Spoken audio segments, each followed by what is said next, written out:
वचन दिले तू मला या मालिकेच्या आजच्या भागामध्ये आपल्याला पाहायला मिळते की इकडे आता जी ऊर्जा आहे ती सगळ्यांच्या प्रश्नांची उत्तरं देत असते. आता ऊर्जाने बऱ्यापैकी सर्व केस संबंधितच्या प्रश्नांची उत्तरं देऊन झाल्याच्या नंतर मग आता ते जे पत्रकार असतात ते तिला वैयक्तिक आयुष्याबाबत प्रश्न विचारत असतात. ते विचारत असतात की मॅडम, तुम्ही कोर्टामध्ये ही केस जिंकला आहात, याचे पडसाद तुमच्या घरामध्ये उमटत आहेत का? त्यावर ऊर्जा म्हणते नाही, असं काहीही नाही आहे. त्यावर मग ते पत्रकार म्हणतात मॅडम, जर तसं काही नाही आहे तर मग हे सगळं काय आहे? आता हर्षवर्धनने सगळंच टाकून वगैरे दिलेलं असतं, तोडफोड केलेली असते, ते सगळं काय असं पत्रकार ऊर्जाला विचारतात. आता मात्र ऊर्जाकडे उत्तर नसतं, कारण की खरोखरच हर्षवर्धनने तोडफोड केलेली असते. ऊर्जा म्हणते मी कुठल्याही प्रश्नाचं उत्तर द्यायला म्हणजे आता महत्त्वाचं समजत नाही या, कारण आता केस संबंधित जे काही जरुरी प्रश्न होते त्या सर्व प्रश्नांची उत्तरं मी तुम्हाला आधीच देऊन झालेली आहेत. त्याबरोबर आता शौर्यसुद्धा म्हणतो की हे बघा, तुम्ही इथे आलात, तुमच्या विनंतीला मान देऊन ऊर्जाने तुमच्या सर्व प्रश्नांची उत्तरं दिली ना, मग आता तुम्हीसुद्धा आमचं थोडं ऐका.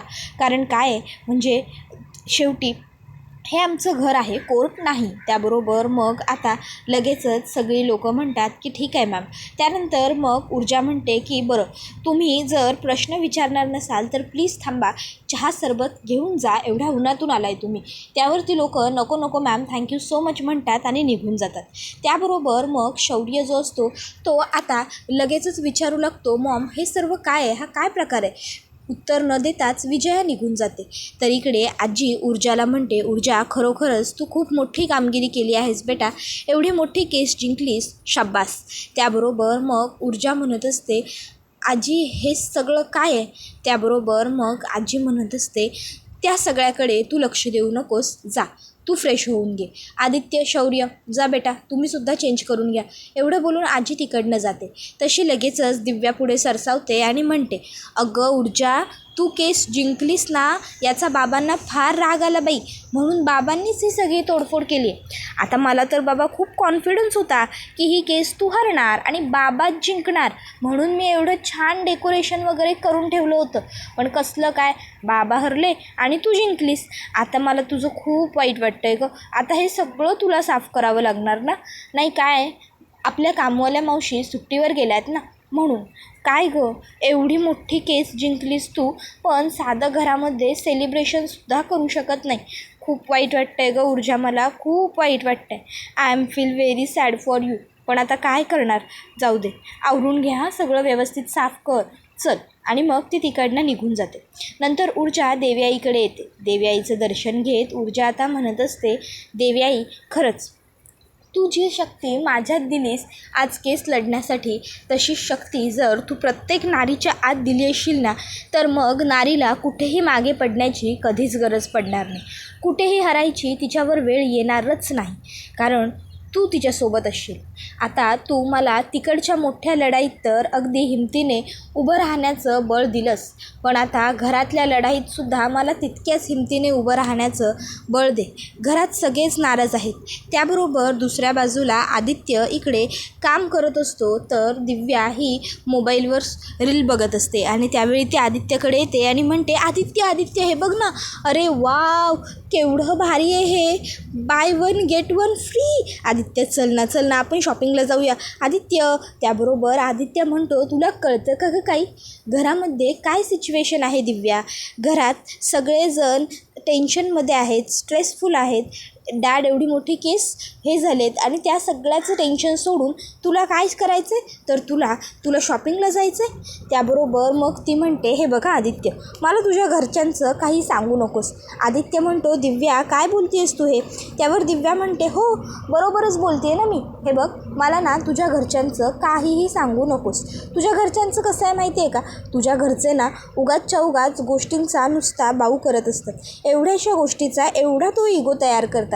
आणि तसंही आता हरलेत ना बाबा केस, मग सोडून द्यायचा ना राग, सोडून द्यायचा इगो, कशाला आता महिने तो राग मनामध्ये पाळून ठेवायचा. म्हणून मला ना त्यांचं काही वाटत नाही. त्याबरोबर मग आता आदित्य दादा म्हणतो, ठीक आहे चल, माझ्या घरच्यांजवळ तुझा काहीही संबंध नाही असंच गृहीत धर, पण तुझ्या बहिणीचं काय? ऊर्जा अगं तुझी धाकटी बहीण आहे ना, मग कमीत कमी तिला तरी मदत कर. ती केस जिंकून आली आहे, तिच्यासाठी जरा काहीतरी कर, कष्ट घे. त्याबरोबर दिव्या म्हणते, ए आदित्य, तू मला असं बोलू नकोस हां. त्यावर आदित्य म्हणतो, मग कसं बोलू? आल्यापासून कोर्टातून ती बिचारी ऊर्जा किचनमध्ये उभी आहे आणि तू मात्र इकडे मस्त निवांत हे सर्व करत बसलीस टाईमपास. त्यावर ती म्हणते, त्या ऊर्जाला ना खूप हौस आहे हे सगळं करायची. तिला वाटतं की ती तर सुपर वुमनच आहे. म्हणजे कोर्टातही तीच जाणार, घरात स्वयंपाकही तीच बघणार, कामंही तीच करणार, जिंकणारही तीच. आणि तुला माहिती आहे का, जर तिचं बस चाललं ना तर युद्धही तीच थांबवणार आणि तेलही तीच वाचवणार. असं आहे तिचं, कळलं? त्यामुळे उगाचच्या उगाच मला तिच्यावरून तर काही बोलूच नको. आणि तसंही मी नुकतेच मॅनिक्युअर पेडिक्युअर करून घेतलेलं आहे. उगाच माझं मॅनिक्युअर खराब होईल नाही का, म्हणून. त्या सगळ्यापेक्षा तू मला मस्तपैकी हे शॉपिंगचं बघ ना आणि सांग ना. बरं ठीक आहे, तुला यायचं नाही आहे ना माझ्याबरोबर, डोंट वरी, तू नको येऊस. पण स्वीटहार्ट, क्रेडिट कार्डचं बिल तेवढं पेड कर हां. चल बाय, एवढं बोलून मग आता ती बाय म्हटल्यावर आदित्य दादा म्हणतो मीच जातो आणि तो तिकडनं जाऊ लागतो. आणि जाता जाता तो दिव्याला म्हणतो, दिव्या, थोडं तरी काहीतरी सिरियसली वागत जा. त्याबरोबर दुसऱ्या बाजूला आता आजी ही आलेली असते. आता आजी तिकडे येते आणि म्हणते, ऊर्जा, काय गं, एवढ्या कमी वेळात एवढा सगळा स्वयंपाक बनवून झाला? त्यावर ऊर्जा म्हणते, सॉरी आजी, ॲक्च्युली मला माहिती आहे तुम्हाला भूक लागली असेल. मी जेवायला तुम्हाला बोलवणारच होते, आता जेवण सगळं तयार आहे. त्यावर आजी म्हणते, अगं हो ऊर्जा, मला काहीही भूक वगैरे लागलेली नाही आहे. तुझं चालू दे सावकाश निवांत. उलट मी म्हणते की किती कमी वेळात तू एवढा सर्व स्वयंपाक तयार केलास, झालीस की आता तू चॅम्पियन स्वयंपाकात. त्यावर ऊर्जा म्हणते, नाही आजी, अजून चॅम्पियन वगैरे नाही म्हणता येणार, पण बेसिक अंदाज आला एक सगळ्याचाच. त्याबरोबर मग आजी खुश होते. त्यानंतर मग आता ऊर्जाला ती म्हणते, बघू काय काय बनवलं आहेस ते. त्याबरोबर मग आता आजी ही पातेल्यावरचं झाकण काढणार इतक्यात तिला आठवतं आज ऊर्जाला माहेरी जायला सांगितलं होतं. मग आजी म्हणते, ऊर्जा, अगं आज मी तुला तुझ्या आईकडे जायला सांगितलं होतं ना मांडव परतनीच्या कार्यक्रमासाठी, मग काय झालं, तू तिकडे गेली नाहीस? त्यावर ऊर्जा म्हणत असते की आजी, मला शौर्यसुद्धा बोलत होता, पण मला घरी जाण्याची इच्छा झालीच नाही, आपल्या घरात हे सगळं. त्याबरोबर मग आता लगेचच आजी म्हणते, मला बोलला शौर्य. ऊर्जा, तू जे केलंस ना ते बरोबर केलंस, पण अगं तू केस जिंकावीस अशी पूर्वाचीसुद्धा खूप इच्छा होती, त्यामुळे तिलाही भेटायला हवं होतंस ना. त्यावर मग ऊर्जा म्हणते, आजी जाईन ना, मी आईला भेटायला जरूर जाईन, पण आता नको, मला वेळ मिळेल तसा मी जाईन आणि आईला भेटून घेईन खरंच. त्याबरोबर आजी म्हणते, तुला योग्य वाटेल ना तसं तू कर. त्याबरोबर मग ऊर्जा म्हणत असते, माझ्या मनात ना एक वेगळीच रुखरुख लागून राहिली होती. असं वाटत होतं की आपण घरी यायला हवं, म्हणून मग घरी निघून आले. त्यानंतर मग आजी तिला विचारते, बरं तुला जे योग्य वाटलं ना तसंच तू कर, माझी काही हरकत नाही. आणि त्यानंतर मग आता आजी ही लगेचच तिने काय काय जेवण बनवलं आहे हे उघडून बघते. आणि मग ती ऊर्जाला म्हणते, ऊर्जा, काय गं, एवढा सगळा स्वयंपाक बनवलास आणि आज स्वतः केस जिंकलेली असतानासुद्धा गोड काही नाही केलंस? ऊर्जा म्हणते, नाही नको आजी. त्याबरोबर मग आता आजी ही नाही नको ऊर्जा म्हटल्यावर तिकडची जी साखरेची डबी असते ती घेते आणि ऊर्जाला खडीसाखर देते. ऊर्जा म्हणते, आजी खडीसाखर? त्यावर आजी म्हणते, हो ऊर्जा, तू आज खूप मोठी कामगिरी बजावलीस, खूप मोठी केस लढलीस आणि जरी इतर कोणालाही तुझं कौतुक नसलं ना तरी मी तुला अशीच नाही ठेवू शकत बाळा, म्हणून हे घे आणि तोंड गोड कर ऊर्जा. खरंच कायम अशीच जिद्दीने, अशीच हिमतीने पुढे जात राहा आणि असंच चांगलं काम करत राहा, कळलं का?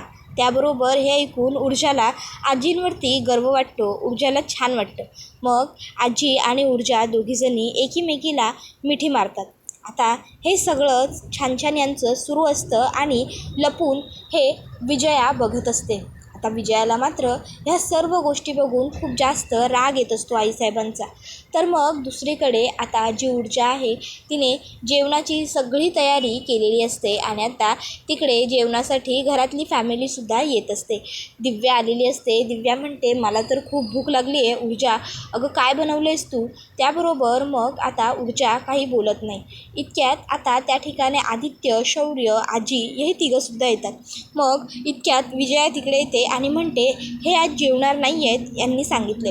त्यावर मग आजी म्हणते, अगं असं कसं, तो कोर्टातून आला तेव्हा त्याने काही खाल्लेलं का? त्यावर मग दिव्या म्हणते नाही ना, साधी कॉफीसुद्धा घेतलेली नाही आहे त्यांनी. त्यावर मग आदित्य म्हणतो मी बोलतो डॅडशी, त्यांना घेऊन येतो जेवायला.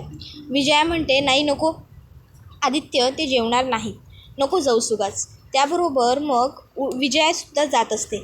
मग आजी म्हणते विजया अगं तू कुठे चाललीस? त्यावर विजया म्हणते हे जेवणार नाही आहेत मग मी तरी कशी जेवू? आणि ती तिकडनं निघून जाते. आता ती तिकडनं निघून गेल्याच्यानंतर मग लगेचच आदित्यदादा हा त्याच्या रूममध्ये निघून जातो. आता आदित्यदादा निघून गेल्यावर दिव्यासुद्धा प्लेट हातामध्ये घेते, प्लेटकडे बघते आणि शिट यार म्हणत निघून जाते. त्याबरोबर मग आता लगेचच ऊर्जा म्हणते आजी अहो हे सगळं काय झालं? नाही म्हणजे बाबांना जेवायला नको आहे, ते नको म्हणाले म्हणून आईसुद्धा नको म्हणाल्यात, त्या नाही जेवत आहेत. पण आदित्यदादा आणि दिव्या त्या दोघांचं काय? ते दोघं का गेले परत? जेवायला आले होते ते. त्याबरोबर मग आजी सांगते ऊर्जा ह्या घरामध्ये नियम आहे, जर हर्षवर्धन जेवला नाही तर घरातले इतर सदस्यही जेवत नाहीत. आता हा जो काही घरातला विचित्र नियम असतो तो ऐकून ऊर्जा शॉक होते. त्याबरोबर शौर्य म्हणतो ऊर्जा तू एक काम कर, तू डॅडचं ताट माझ्याकडे भरून दे, मी बोलतो डॅडबरोबर, समजावतो त्यांना.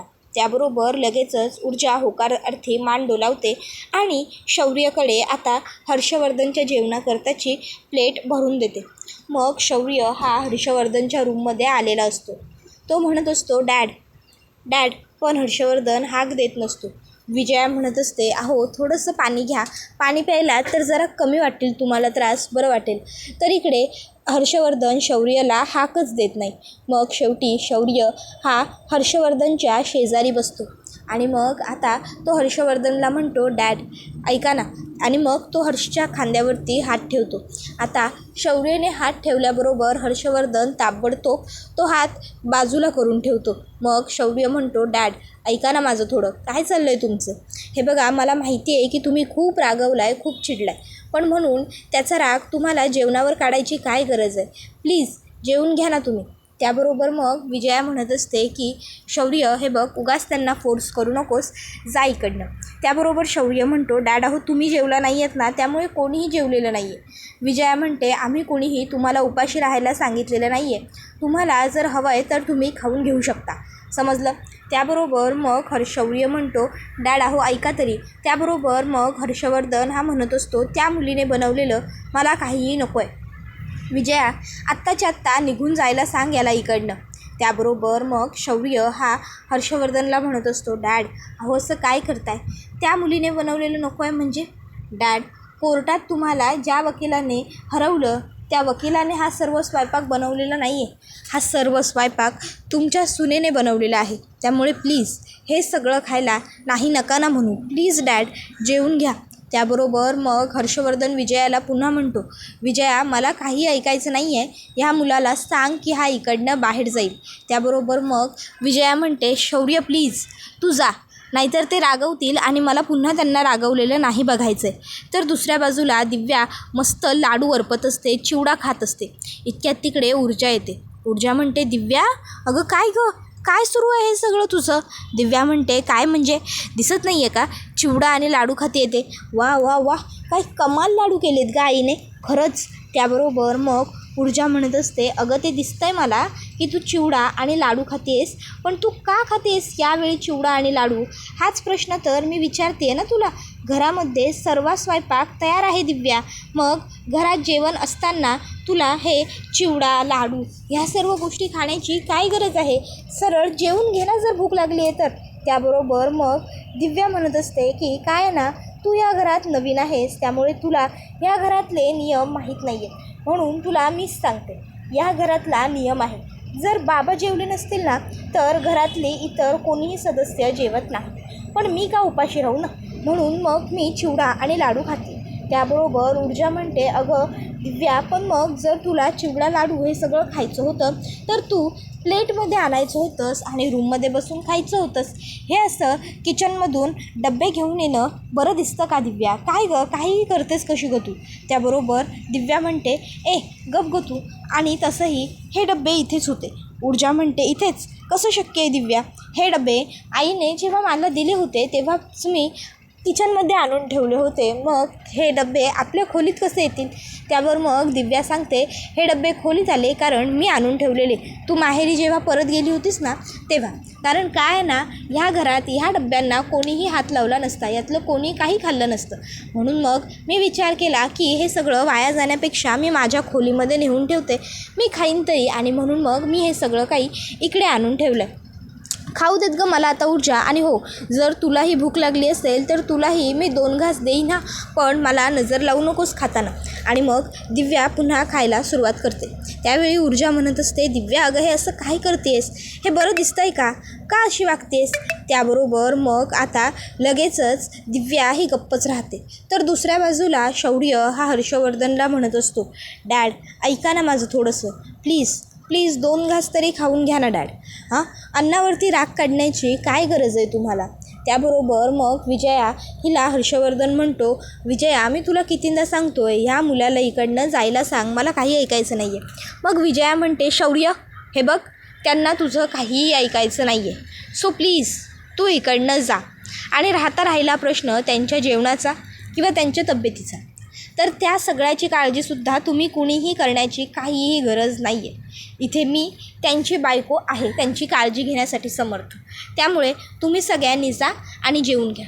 कुणालाही इथे उपाशी बसण्याची गरज नाही आहे, समजलं?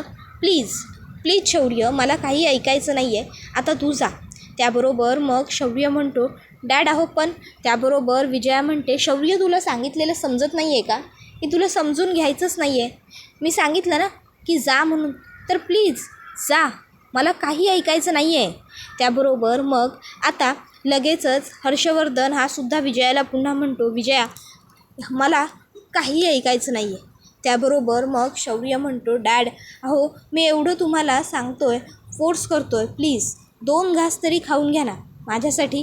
त्याबरोबर विजया म्हणत असते, शौर्य प्लीज जा इकडनं, उगाच आता ते रागवतील असं काहीही वागू नकोस. मी म्हटलं ना मगाशीच, मला त्यांना पुन्हा चिडलेलं बघायचं नाही आहे, रादर मी नाही बघू शकत. त्याबरोबर मग शौर्य उठतो आणि तिकडनं बाहेर जातो. त्याबरोबर दुसऱ्या बाजूला ऊर्जा म्हणत असते, दिव्या अगं कसं दिसतं हे असे बेडरूममध्ये डबे ठेवणं? नको, बरोबर वाटत नाही आहे हे मी डबे किचनमध्ये ठेवले होते ना तेच बरोबर होतं. कोणाला काय वाटेल? दे इकडे ते डबे. हे डबे ना मी पुन्हा किचनमध्ये ठेवते. दिव्या म्हणते, ऊर्जा गप ग, नको नेऊस हे डबे किचनमध्ये, हे डबे इथेच राहू दे. तसेही हे डबे माझ्या माहेरून आलेत ना, मग हे डबे कुठे ठेवायचे कुठे नाही हा निर्णय माझा. ऊर्जा म्हणते, माझंही तेच माहेर आहे आणि आईने मला दिलं होतं हे सगळं, तुझं काय? दे इकडे चल. त्याबरोबर मग ऊर्जा आता ते डबे खेचू लागते, दिव्याही खेचू लागते. त्यावेळी मग आता ऊर्जा म्हणते, दिव्या अगं तू अशी का वागतेस? त्यावेळी दिव्या म्हणते, तुझ्यामुळे आली आहे माझ्यावर ही वेळ, कळलं ना? तुझ्यामुळे मला हे असं चोरून खावं लागतं आहे, तुझ्यामुळे मला हे सगळं वागावं लागतं आहे. त्यावर ऊर्जा म्हणते, माझ्यामुळे? दिव्या अगं हे काय बोलतेस तू, तुला कळतं आहे का? त्यावर दिव्या म्हणते, हो मला अगदी व्यवस्थित कळतं आहे ना मी काय बोलते ते. ऊर्जा सगळं ना तुझ्यामुळे घडलं आहे. तू जर कोर्टात झेंडे काढलेच नसते, दिवे लावलेच नसते, केस जिंकलीच नसती, तर आज ना हे सगळं काही घडलंच नसतं घरामध्ये, कळलं ना? घरातलं जे वातावरण खराब झालेलं आहे ना ऊर्जा, त्याला सर्वस्वी तू जबाबदार आहेस तू. आता मग मात्र ऊर्जा पूर्णपणे अपसेट होते. त्यानंतर शौर्य म्हणतो, ऊर्जा काय झालं, तू अशी का आहेस? त्यावर ऊर्जा म्हणते, शौर्य अरे कोर्ट वगैरे तर ठीक आहेच, पण माझ्यासमोर एक खूप मोठं नवीन ध्येय आहे आणि त्यामुळे माझ्या पोटात गोळा आलेला आहे. आणि खरं सांगू का तुला, ह्या सगळ्यामध्ये ना मला एका गोष्टीची भीती वाटते, ती म्हणजे माझं तुझ्याबरोबरचं आयुष्य सफर तर होणार नाही ना शौर्य. त्यानंतर मग शौर्य हा गप्पच राहतो. तर दुसऱ्या बाजूला आता सकाळ इकडे आता विक्रांतची बहीण म्हणजे अर्पिता जहागीरदारांच्या घरी आलेली असते. अर्पिता आता इकडे हर्षवर्धनला म्हणत असते, अंकल तुम्ही ना लवकर विक्रांतला ह्या केसमधून बाहेर काढा, सोडवा आणि मग माझं आणि शौर्याचं लग्न लावून द्या. असं म्हणत आता अर्पिता जाते आणि शौर्याला मिठी मारते. शौर्य ऊर्जाकडे बघत असतो आणि ऊर्जा त्या दोघांकडे बघत असते. त्याबरोबर हा व्हिडिओ इथेच संपतो. व्हिडिओ आवडला असेल तर व्हिडिओला लाईक करा, चॅनलवर नवीन असाल तर चॅनलला सबस्क्राईब करा आणि बेल आयकॉन आठवणीने प्रेस करा. धन्यवाद.